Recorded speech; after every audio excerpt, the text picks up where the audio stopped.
Hey, you. Yes, you. Welcome to Pillow Talk, where late night thoughts meet grown-up conversations. I'm DestinyShanee, your favorite bestie with the mic, serving real talk on love, sex, and all the confusing, messy-ish in between the sheets. Around here, we talk spicy and heal loudly.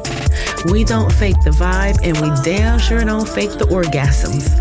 So curl up with your favorite tomorrow tea, close your eyes, and just listen to the sound of my voice.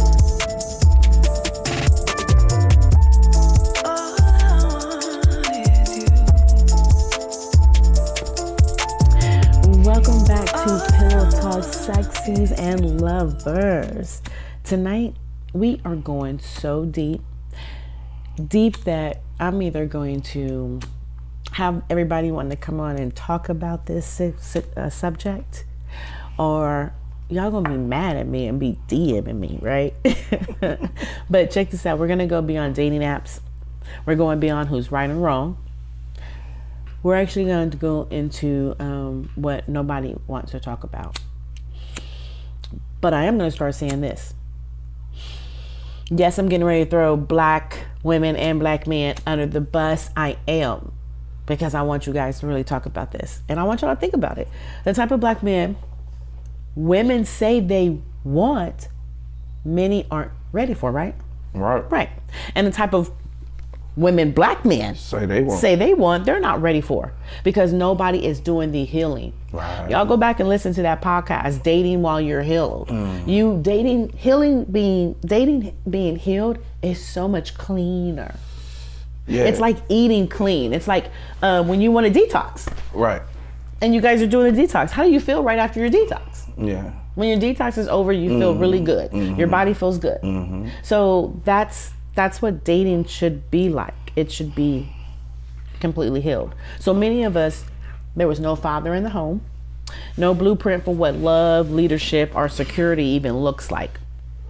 And when you don't heal, of course, we pass down the same broken pieces from generation to generation. So tonight, my guest, CSOM. Yeah. We are asking, can we love each other fully without first healing our family trauma? Or are we just repeating cycles, right? So we're going to get into this. Thank you so much for being here. Oh, yeah, you know, it's a long time coming. I know, I'm super excited. You know how long we've talked about this? Yes, a long time. Since I met you, we've talked about this. We have. And it is here, finally. We're here. And I got you on, finally. Yay! I'm super excited. Me too, yeah, that's what's up. Y'all, CSOM is a father. He's a barber. He's a son. He's a husband. He's a businessman, fashion designer. Business owner, entrepreneur, God-fearing man.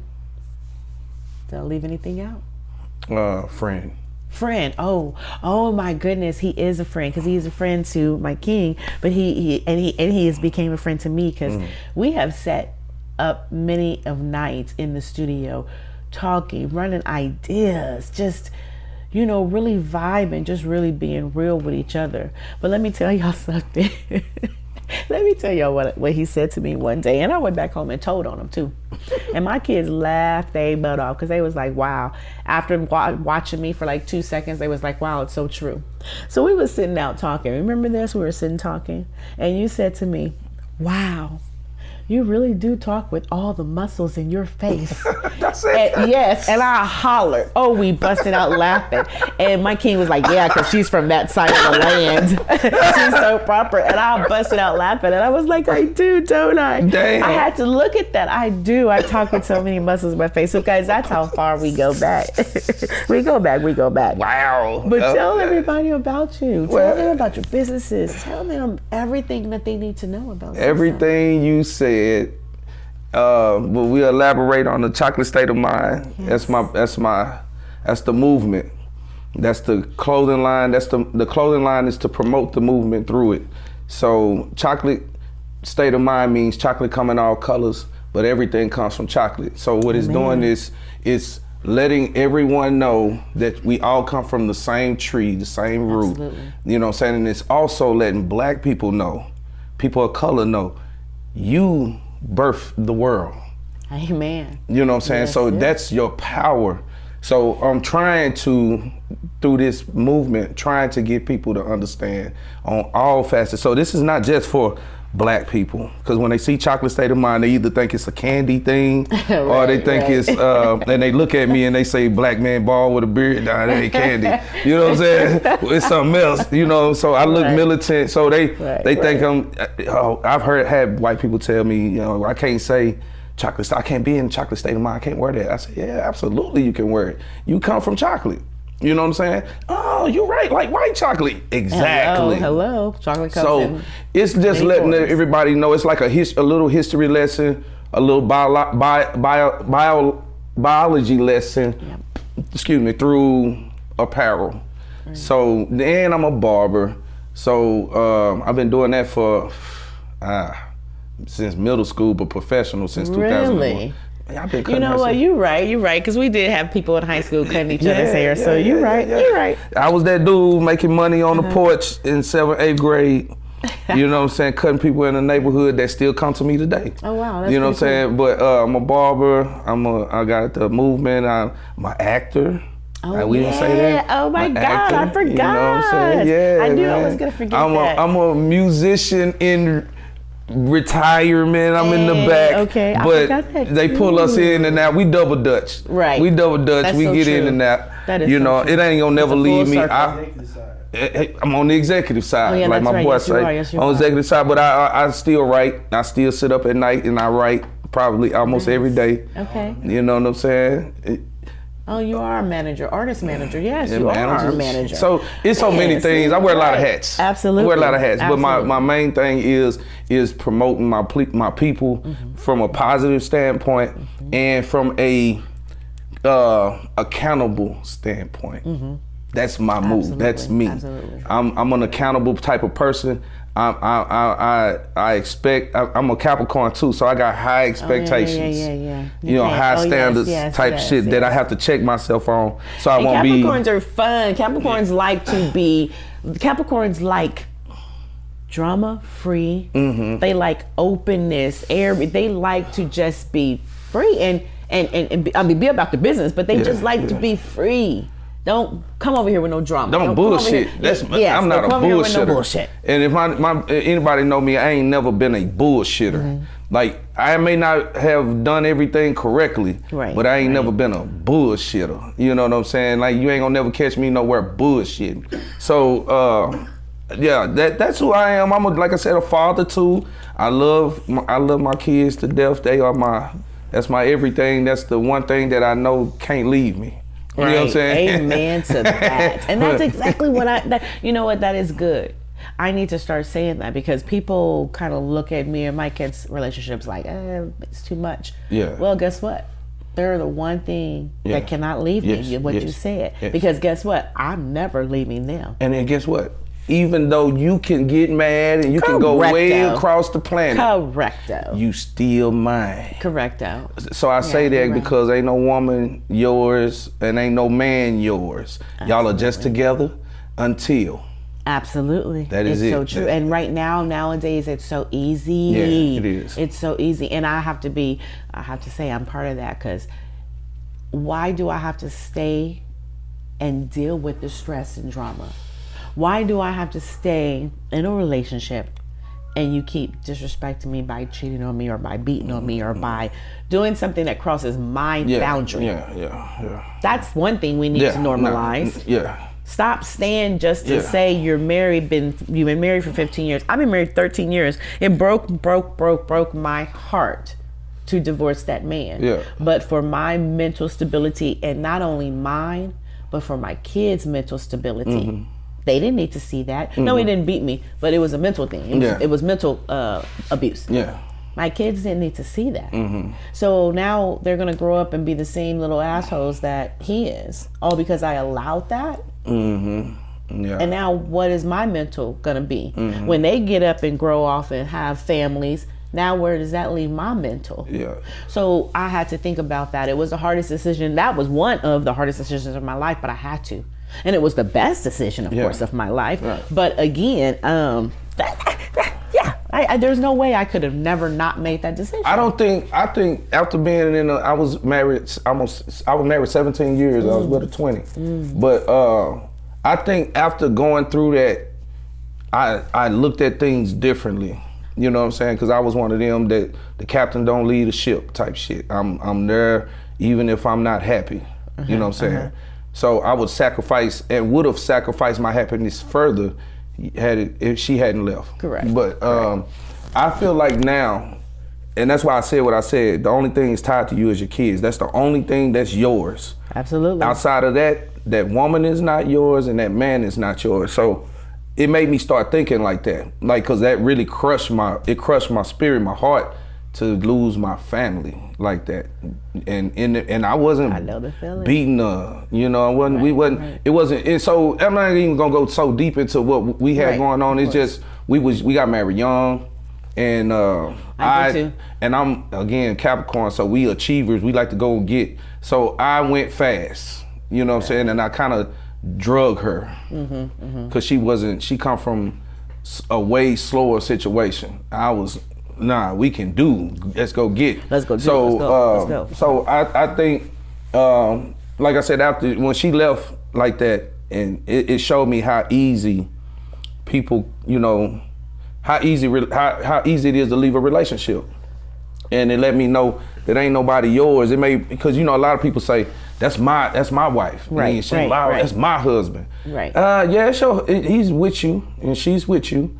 But she can absolutely make a change. She can change her mind. She can feel fed up and she can leave. You know what I'm saying? Right. And you don't got to agree. And he can leave and you don't got to agree. But the statistics say women leave the relationship more than men. I know. You know what I'm saying? Isn't that crazy? Yeah. And I mean, it's understandable. It's definitely understandable. But what's so crazy is I've had 2 relationships and I didn't leave the second one. He left. And the first one, like you said, that broke my heart because I thought, forever. I'm staying in it through your BS. Yeah. Why aren't you staying in it? And I'm not even doing anything. So why are you leaving? But again, when you get up out of my bed and go into somebody else's bed and you're walking around the house talking on the phone and everybody can hear you, including your kids. Yeah. Or when your kids wake up in the middle of the night, where is dad? Because I know that when we went to sleep, he was in here. You know, those are those things that you, as a mom, or to me as a human, or as a woman, I said, there's no way in heck am I raising my kids in this, or do I even want to be part of this anymore? I've been part of this for so long. Yeah. So no, it wasn't at the first sign of, you know, no, this was after 10, we were together 17, married for 13. This was after 10 years. I was fed up. I went 3 more years of being married with him that even endured this, because I moved to Austin. Oh, I'm gonna make my marriage better, and I moved to Austin. Clean slate, fresh start. We don't know nobody there. The only people we have is to rely on is us. Oh, that quickly changed. Yeah. Oh, that quickly changed. But but that you did the right thing for your circumstances. You did the right thing. Yeah, mental. You know what I'm saying? Sometimes you have to take, and looking back at mine, I should have left years ago. Just to, not so much even to divorce, but just separate. Right. But I never would do that because I had attachment issues and I didn't realize it through my upbringing. So correct. I took that time to reflect and look at things and like kind of and get away from tradition too, to see what's real. Absolutely. Not just because tradition don't mean real. Yeah, no.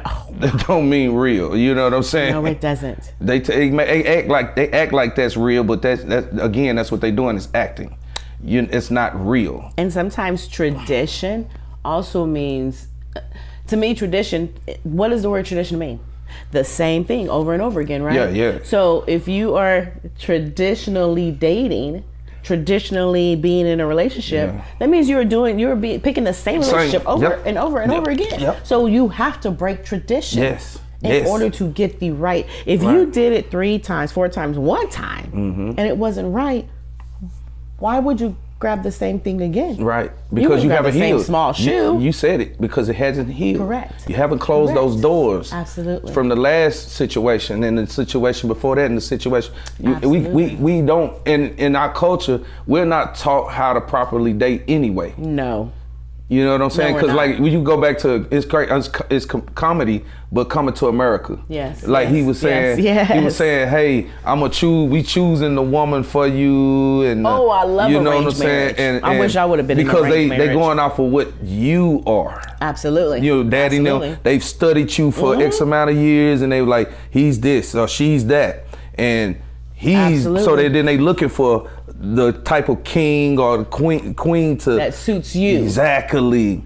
You know what I'm saying? So, you know, we don't know how to properly date. So we just out here crashing, you know, we crash dating. It's crash dating, crash relationships. Absolutely. You know what I'm saying? It's we crashing the fuck out. We are. So, okay, JR15 Pump Man 23, he was on, and I had him on. We talked about this recently, huh? Joe Blow. We had he came to the studio when we was editing, and I just caught it talking, okay? So I ended up turning it into a podcast. This is exactly what I said to him. We talked a little bit on arranged marriages. This is what I said to him. Everybody talks about how bad arranged marriages are, okay? People say, oh no, I would never do that, right? Okay. Look at it like this. Arranged marriage, you don't know them. Your family, who knows you the most, picks them out, okay? You get married to a person you know and you learn a person. You guys are growing, you're married, you can't go anywhere, so you have to learn. A show that I watched, reality show called Married at First Sight. You don't know anything about the person, all you know is their name, and you go and get married, and that's the first time you lay eyes on a person. I think that's the most amazing thing in the world. Why? Because what did you call it? Crash dating. We crash date. Go through chaos, blow up, break up, bust your car windows, cheat on you, and we get back together and we marry you. And we think that's not gonna happen again.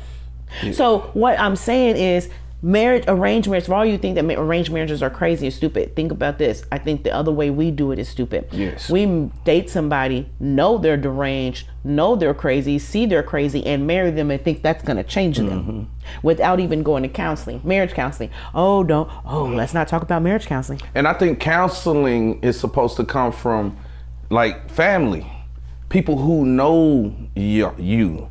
His family blended is really supposed to be a blended situation. A council of elders, and they sit and they listen and they break shit down to you because you're young and you don't understand and you don't get yourself like we get you. We know you. Like I know my kids. I know my kids as far as personality and what they about more than they do right now. You know what I'm saying? Absolutely. So an arranged marriage, like I told my daughter, like, man, ain't just gonna be no anybody you gonna be marrying. He gotta come and see. He gotta come see me, and I gotta talk to him. I gotta see him. Amen. He gotta be, you know what I'm saying? And to me, a man that wants to marry a woman, he wants to know her dad. You know what I'm saying? I wanted to know my ex-wife's dad. I really wanted to know him. I wanted to, you know what I'm saying? Because I really wanted her. Yeah. And I know that he was her head and he was everything to her. And I was like, well, if I want to be everything to her, then I need to know him. You know what I'm saying? So that was, to me, I feel like, and if I can give any advice in this dating situation. Amen. Give advice. Let's go. We're going to go there real quick. Like I said, a man, if he's dating you, baby, he would want to know your father. Boom. He wants to meet him.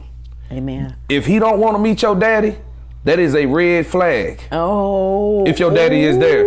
If your daddy there. No, you did not. Say that again. Yeah. If this man wants to be with you and he wants to meet your daddy. Trust me. Because he wants to know who you are, because he cares that much that I want to know the man that she cares about. Amen. You know what I'm saying? So, and that's vice versa. And if a female don't want to meet your mama, red flag, boss. Red flag. Red flag. So glad you said that, because y'all remember what he said, this red flag, because we're going to come back to the red flag later, but I totally agree. So you said something earlier that's going to throw us into this segment. Where did the break begin? We talked earlier about history. History. I totally agree when you say counseling. You know, back in the day, we didn't have counselors. When our grandparents was growing up, they didn't have counselors. They had tribes. So they held their tribe. They would come together. They had counsel together. Even in the Romans, even when the world started having court, and they would come together.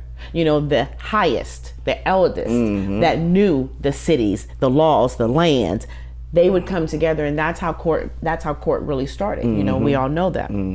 So we broke away from that as a family, right?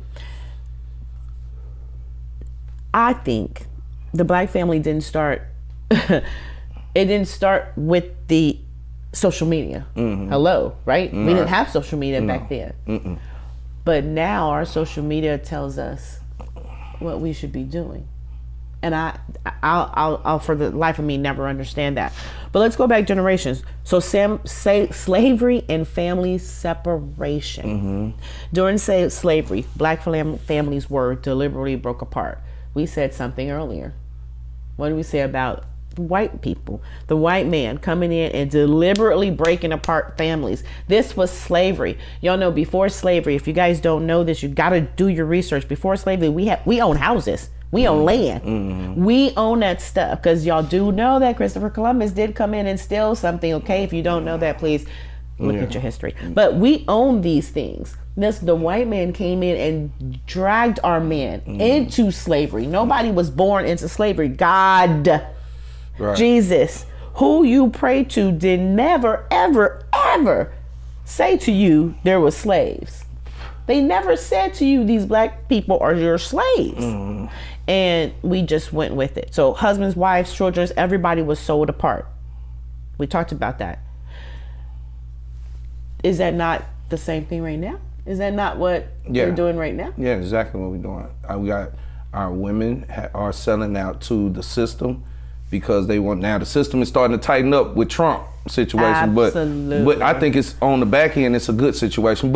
And I'm not a Trump supporter.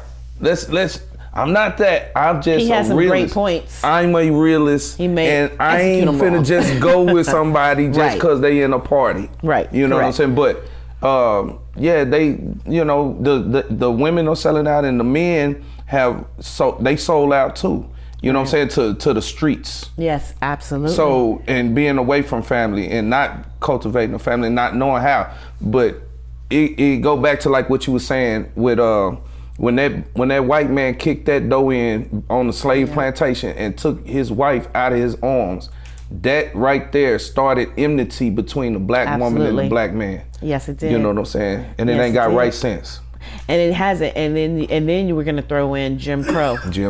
Limited opportunities. Black men, Black women getting lower paying jobs. We know that. So that already right there kept us in a economic crisis. Right. Because we was doing the same jobs, same qualifications, some even more qualified, and we were getting paid less. And some people that were qualified doing dishwasher jobs. I have a 4-year degree and I'm doing dishwasher. Y'all know that. We know that because guess what? It's still happening now. So family stress. We talked about going to the streets. It's easier, fast money. Yeah. So now we're talking about the fathers not being in the home because now they're having to go to the streets or work 2 jobs or work 3 jobs. Which causes infidelity. Which causes woman being lonely. Absolutely. She's raising the kids by herself. And she starts to think, and we got to be real, women are emotional. Yes, so when she don't have her man there and her kids, she got the kids running through the house and she got to clean, she got to do everything for these kids and he gone, that's making her feel like, why I need him. And don't forget, we worrying about where you guys are, what y'all are doing. Are you really providing for us? There are so many thoughts. Are you really providing for the family? Or are you out there just playing? Are you out there cheating? What are you doing? What are you doing? What are you actually doing? Am I seeing the fruits of your labor? Drugs got in back then too, and this is before the crack era. So you had cocaine, you Absolutely. had heroin, you had stuff like that. Drink, you had the liquor. So that all had something to do with that part was the black man. It was pulling on him he was trying to provide. Absolutely. Some out there bullshitting. Absolutely. But the drugs got hold to him. The drink got hold to him. Both of them. The hoes got hold to him. Both of them. You know, all three of them. Yep. Absolutely. And so mama left at home, wife left at home, and she pissed off. And she might let Lester come down and tag her and come, you know. And right, it's a whole circle. It's a whole circle. So you see how that circle started. So now the kids are seeing how mom's stressed. Yeah. And like you said, okay, so let's talk about the Great Migration jumped in there too, because in the 20th century, the fathers was leaving to find work. Right. Remember, you got you know, all the slavery's over. That's over now. So now we're moving around to find work, but it's easier to move with one person than it is with 5. So you leaving the kids and mom at home. Correct. So you're leaving mom to either find some kind of work. Yeah. So now you're leaving kids left at home. Yeah. Right? Yeah, and then daddy might not come back. And then there's that. So that's the same thing we're facing with now. No different. I work, my work takes me away from home. You know, of course my kids are grown, but the point is my work still takes me away from home. It's no different than now. It's no different than back then. Well, not only that, I think everybody's job takes them away from home, because most people, that's why you have traffic on the freeway. Because most people are going to work between the hours of 7 and 5, or they 7 and they coming home around 5 and 6. So that's why you got the gridlock and you got the traffic jams and all that type of shit. So the job is taking everyone from their home, from their families, because by the time you get home, so I used to have the hours of 8 to 4:30. By the time I got home, I was so exhausted. I got off at 4:30. I worked in Fort Worth, and I lived at that time probably somewhere in Dallas. So it would take me an hour and a half to get home. So I'm getting home by 6. Luckily, I don't have kids I have to feed, but I do have a family I have to take care of still. So yes, the mom kicks in, I have to eat as well. So I go and I cook for the family. So by the time I finish cooking, it's 7:30, 8 o'clock, and that's if I don't sit down for a breather. Right. So I had to change the hours because that was absolutely ridiculous. But let's throw in one that we all know far too well that's still happening right now: mass incarceration. Oh yeah, big time. You know, that started in the 1970s, where we were getting incarcerated on the war and drugs, and right? Nixon. Exactly, war and drugs. Yeah. You know, so that right there started it, because all they did was target black men. Right. They didn't target the white men that was doing it too, because let's get real, guys, we didn't bring it to you. We didn't start it. We didn't grow it.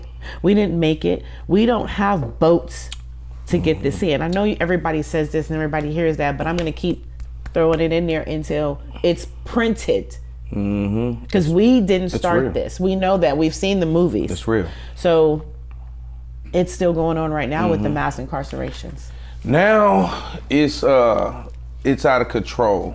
Because for one, we don't have leaders like we did a long time ago who wanted to step up and stand out and willing to put their life on the line to really change some shit. Right. So it's out of control now. Now babies is raising theyself. That's you know so what true. I'm saying? Because mama now, she going to jail. Absolutely. Mama now is thugging.